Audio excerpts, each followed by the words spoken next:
హిందూ దేవాలయాలలో గోపురాలపై కుండలు, వాటికి ఒక ఆధ్యాత్మిక అర్థముంది. ఇవి అగ్నిని నియంత్రించే సూత్రాల ఆధారంగా అమర్చబడతాయి. కుండలు రహస్యంగా వాస్తుశాస్త్రాన్ని ప్రతిబింబిస్తాయి. ఇవి పాపశక్తులను నిలిపేసే చిహ్నాలుగా ఉపయోగిస్తారు.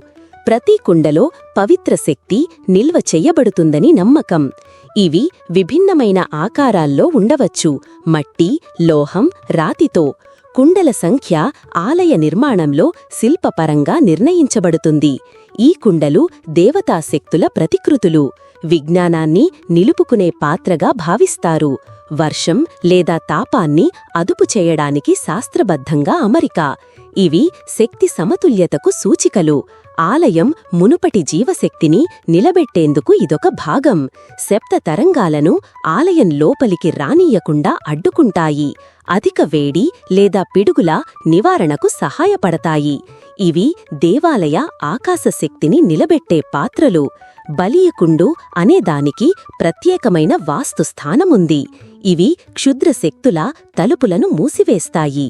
ఒక్కో దిక్కులో ఒక్కో కుండ ఉండటం ఒక సంప్రదాయం. కుండల రూపకల్పన ప్రాంతానుసారంగా భిన్నంగా ఉంటుంది. ఇవి మన సంప్రదాయ నిర్మాణ శైలికి జీవం పోస్తాయి.